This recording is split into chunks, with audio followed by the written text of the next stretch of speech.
500 साल पुराने भविष्यवाणी ये ग्रंथ में इस मंदिर के बारे में ऐसा क्या लिखा गया है जो कहता है कि जब ये मंदिर पानी में डूबेगा तब पूरी दुनिया का विनाश होगा। आखिर वो दिन कब आने वाला है?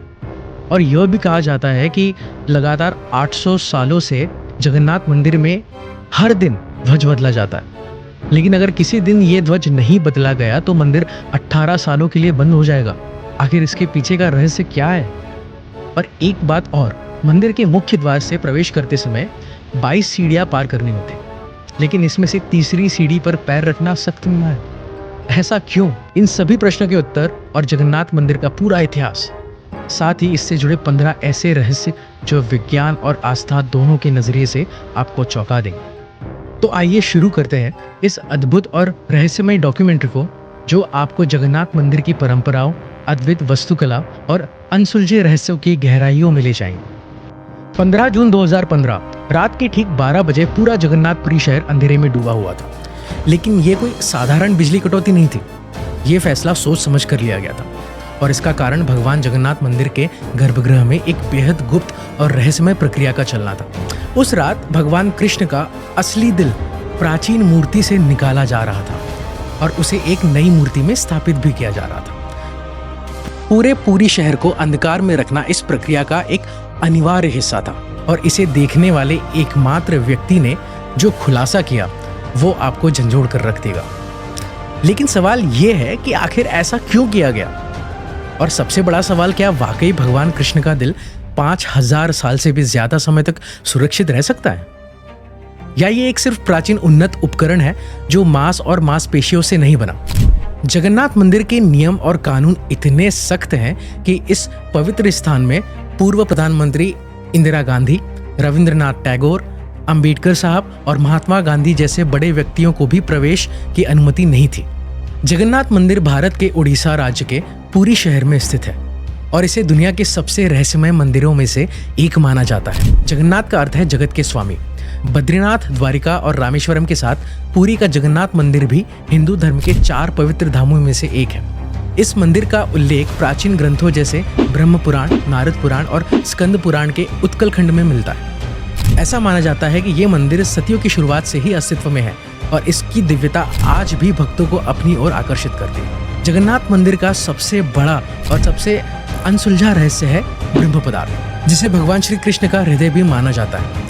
ये ऐसा रहस्य है जो सदियों से भक्तों और वैज्ञानिकों दोनों को हैरान करता आ रहा है। आइए जानते हैं इस दिव्य रहस्य की पूरी कहानी, जहां आस्था और विज्ञान एक दूसरे से टकराते हैं। हर 12 साल में जगन्नाथ मंदिर में एक विशेष और रहस्यमय परंपरा निभाई जाती है। इस प्राचीन परंपरा के तहत भगवान जगन्नाथ, बलभद्र और सुभद्रा को लकड़ी से बनी पुरानी प्रतिमाओं की जगह नई प्रतिमाओं को स्थापित किया जाता है।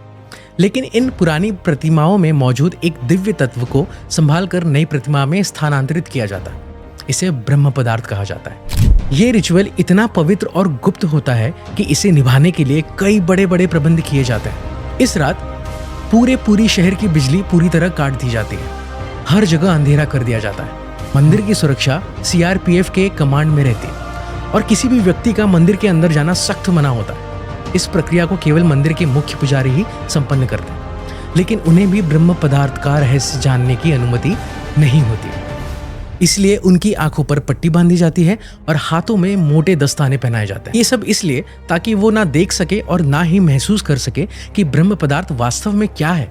कुछ पुजारियों ने अपना अनुभव साझा करते हुए बताया कि जब मैंने इस ब्रह्म पदार्थ को छुआ तो मुझे एक अनोखी शक्तिशाली ऊर्जा या एक डिफरेंट एनर्जी का अनुभव हुआ। ऐसा लगा जैसे मेरे हाथ में कोई जिंदा चीज थी, जैसे कोई खरगोश उछल रहा हो। लोगों का मानना है कि ये ब्रह्म पदार्थ कुछ नहीं बल्कि भगवान श्री कृष्ण का धड़कता हुआ दिल है, जो आज भी 5000 सालों से जीवित है। अगर आप हमारे चैनल पर पहली बार आए हैं तो इसे सब्सक्राइब करना ना भूलें, और वीडियो को लाइक जरूर करें। हम सबके मन में ये सवाल जरूर उठता होगा, आखिर भगवान श्री कृष्ण का हृदय यहाँ कैसे आया, और क्या ये सचमुच संभव हो सकता है? इस अद्भुत रहस्य को समझने के लिए हमें समय के पहियों को घुमाना होगा और जाना होगा 3102 ईसा पूर्व में, यानी करीब 5000 साल पहले, एक ऐसा समय जब भगवान श्री कृष्ण ने अपने लीला समाप्त कर इस पृथ्वी से विदा ली। महाभारत युद्ध के बाद कुरुक्षेत्र की धरती पर फैले लाखों शव और कौरवों के विनाश ने हर व्यक्ति को झंझोड़ कर रख दिया था। इसी विनाश के लिए गांधारी ने भगवान श्री कृष्ण को दोषी ठहराया। अपने 100 पुत्रों की मृत्यु के शोक में डूबी गांधारी ने कहा कि हे कृष्ण, जैसे मेरे पुत्रों का वंश समाप्त हो गया, वैसे ही तुम्हारा यादव वंश भी आपसी लड़ाई में नष्ट हो जाए और 36 वर्षों के भीतर तुम्हारी द्वारका समुद्र में समा जाएगी। 36 वर्षों बाद गांधारी का यह श्राप सत्य साबित हुआ। यादव वंश में आपसी झगड़े और क्रोध में लिपटे एक दिन नशे में चूर यादवों ने एक दूसरे को मारना शुरू कर दिया। इस घटना के बाद द्वारका समुद्र में डूब गई। ये विनाश स्पष्ट संकेत था कि भगवान श्री कृष्ण का पृथ्वी पर समय समाप्त हो चुका है। भगवान श्री कृष्ण जंगल की ओर चले गए। वह एक पीपल के पेड़ के नीचे ध्यान मग्न हो गए। तभी जरा नामक एक शिकारी ने उन्हें हिरण समझकर तीर चला दिया। तीर उनके पैर में लगते ही जरा को अपनी गलती का एहसास हुआ। वो माफी मांगने भगवान के पास पहुंचा। श्री कृष्ण ने मुस्कुराते हुए कहा, डरो मत, ये सब मेरी लीला का ही हिस्सा है। त्रेता युग में तुम राजा बाली थे। मैंने राम अवतार में तुम्हें छल से मारा था और उस सभी काम का परिणाम है कि आज तुम मेरे लिए मृत्यु का माध्यम बने हो। इसके बाद श्री कृष्ण ने योग निद्रा में लीन होकर इस भौतिक संसार को त्याग दिया। जब अर्जुन को इस दुखद समाचार का पता चला तो वह तुरंत उनके पास पहुंचे और भगवान का अंतिम संस्कार किया। लेकिन चमत्कार हुआ, भगवान का पूरा शरीर पंच तत्व में विलीन हो गया, लेकिन सिवाय उनके हृदय के। ये हृदय धड़कता हुआ और ऊर्जा से भरपूर जलने से बच गया। ये दिव्य हृदय, जिसे बाद में ब्रह्म पदार्थ कहा गया। अर्जुन ने भगवान कृष्ण के दिव्य हृदय को एक लकड़ी के मंच पर रखा और उसे पवित्र नदी में प्रवाहित कर दिया। यह दिव्य हृदय नदी में बहता हुआ लंबे समय बाद उड़ीसा के महानदी के तट पर पहुंचा। उस स्थान पर एक जनजातीय समुदाय रहता था। इस जनजाति के मुखिया थे विश्ववासु। जब उन्होंने इस दिव्य हृदय को लकड़ी के मंच पर तैरते हुए देखा तो वह चकित रह गए। इस हृदय से एक दिव्य चमक निकल रही थी। विश्ववासु ने तुरंत इसकी दिव्यता को पहचाना और इसे नील माधव के रूप में पूजना शुरू कर दिया। उसी समय मालवा राज्य के राजा इंद्रदुम्न, जो भगवान श्री विष्णु के परम भक्त थे, भगवान नील माधव के दर्शन करने की प्रबल इच्छा व्यक्त की। उनकी यह खोज आगे चलकर भगवान जगन्नाथ के मंदिर के निर्माण की आधारशिला बनी। मालवा के राजा भगवान विष्णु के परम भक्त थे। एक रात भगवान विष्णु ने सपने में दर्शन देकर आदेश दिया कि वे उनकी दिव्य मूर्ति नील माधव को ढूंढे और उनके लिए एक भव्य मंदिर का निर्माण करें।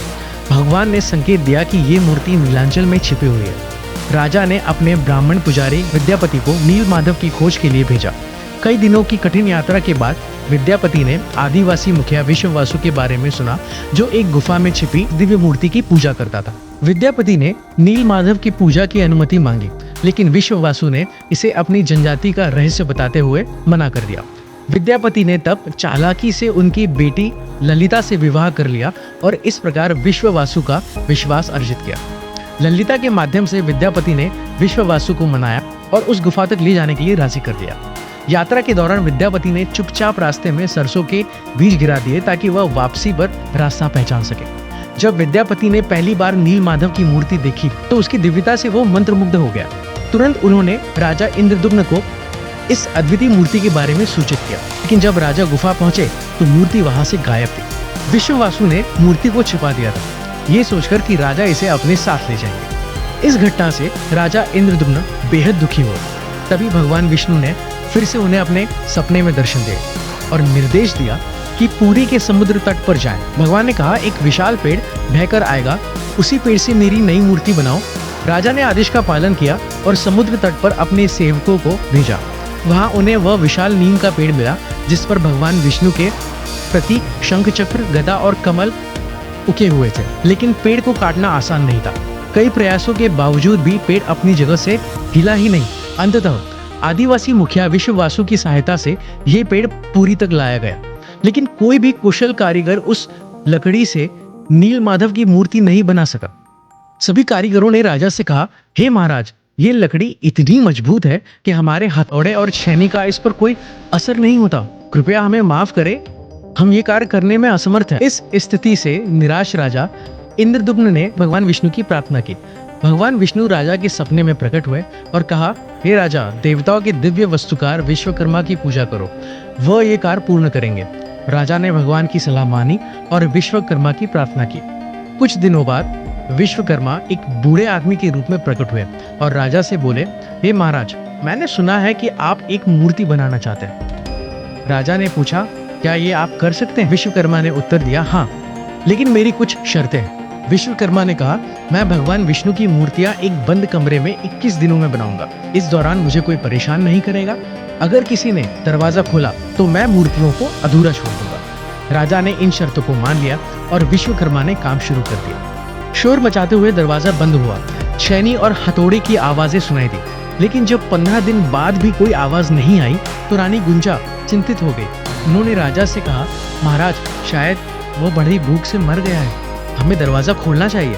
राजा ने मना किया, लेकिन रानी ने जोर दिया और दरवाजा खोलने का आदेश दिया। जैसे ही दरवाजा खुला, सभी हैरान रह गए। विश्वकर्मा गायब हो चुके थे और पीछे केवल 3 अधूरी मूर्तियां थी। राजा को बहुत दुख हुआ कि शर्त तोड़ने की वजह से मूर्तियां अधूरी रह गई। भगवान जगन्नाथ के हाथ और पैर अधूरे हैं। बलराम और देवी सुभद्रा की मूर्तियां भी अधूरी हैं। जब राजा इंद्रदुम्न उन मूर्तियों के पास गए तो उन्हें एक दिल के धड़कने की आवाज महसूस हुई। एक दिव्य आवाज आई जिसने राजा को बताया कि श्री कृष्ण का दिल इन मूर्तियों में है। राजा ने इन मूर्तियों को स्थापित किया। आज यही अधूरी मूर्तियां भगवान जगन्नाथ, बलराम और देवी सुभद्रा के रूप में जगन्नाथपुरी में पूजी जाती है। भगवान जगन्नाथ को दुनिया का एकमात्र जीवित देवता माना जाता है, जो अपने भक्तों की इच्छाओं को सुनते हैं और उसे पूरा भी करते हैं। अब हम बात करते हैं उस ब्रह्म पदार्थ की जो 5000 साल से रहस्यमय तरीके से सुरक्षित है। ये पदार्थ क्या है, ये कैसे अब तक जीवित है, और सबसे महत्वपूर्ण विज्ञान इस ब्रह्म पदार्थ के बारे में क्या थ्योरी देता है। आइए इन सब बातों पर विस्तार से बात करते हैं। ये रहस्य आपके सारे सवालों का जवाब देगा। ये सुनिश्चित है कि ये हृदय, रक्त और मांसपेशियों से नहीं बना था, क्योंकि इसमें से एक दिव्य ऊर्जा निकल रही थी और हल्का कंपन भी महसूस हो रहा था। फेमस आर्कियोलॉजिस्ट प्रवीण मोहन इस रहस्यमय कहानी को साइंस के नजरिए से समझाते हुए कहते हैं, और उनका कहना है कि श्री कृष्ण सिर्फ एक इंसान नहीं थे, बल्कि एक सुप्रीम बीइंग थे। उनके पास ऐसी प्राचीन शक्तियां थी जो आज की मॉडर्न साइंस के लिए भी पॉसिबल नहीं। थ्योरी के मुताबिक ब्रह्म पदार्थ, जिसे नील माधव या श्री कृष्ण का दिल कहा जाता है, असल में एक आर्क रिएक्टर है। एक ऐसा डिवाइस है जो भयंकर स्तर की ऊर्जा उत्पन्न करने की क्षमता रखता है। इस थ्योरी के जरिए वह जगन्नाथ मंदिर के रहस्यों को समझाने की कोशिश करते हैं। उन्होंने बताया कि जगन्नाथ की मूर्तियां लकड़ी से बनाई जाती है, क्योंकि लकड़ी इलेक्ट्रिसिटी कंडक्ट नहीं करती। ब्रह्म पदार्थ से उत्पन्न ऊर्जा को नियंत्रित करने का एक तरीका है। करीब 50 साल पहले एक व्यक्ति ने दावा किया था कि उसने इस दिल को देखा था। उसने कहा कि ये दिल चांदी जैसा तरल बहा रहा था और यही तरल लकड़ी को कमजोर कर देता है। यही कारण है कि हर 12 साल में मूर्तियों को बदलना पड़ता है।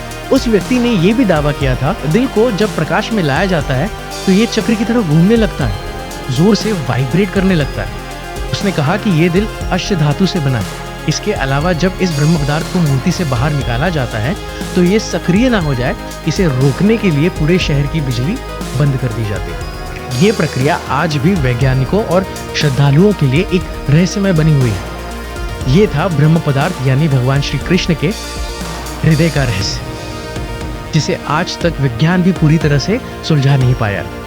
लेकिन जगन्नाथ मंदिर के सारे रहस्यों को हम इस एक वीडियो में नहीं समझ सकते। इसका दूसरा भाग जल्द ही लाएंगे। अगले भाग में हम जानेंगे भविष्यवाणिका ग्रंथ की उन भविष्यवाणियों के बारे में जो जगन्नाथ मंदिर से जुड़ी है। जानेंगे कि हर रोज ध्वज क्यों बदला जाता है, अगर 22वीं सीढ़ी में से तीसरी सीढ़ी पर कदम रख दिया तो क्या होता है, सुदर्शन चक्र की वह अद्भुत शक्ति क्या है, और 7 बर्तनों में बनने वाली रसोई का क्या रहस्य है। साथ ही ध्वज का हवा के विपरीत दिशा में लहराना, क्या ये सच है या फिर कोई मिथ। अगर आपके मन में भी जगन्नाथ मंदिर को लेकर कोई सवाल है तो हमें कमेंट में ज़रूर बताएं।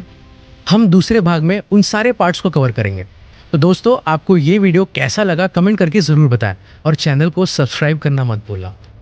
मिलते हैं जगन्नाथ मंदिर के रहस्यों के दूसरे अध्याय में। तब तक के लिए धन्यवाद। जय हिंद।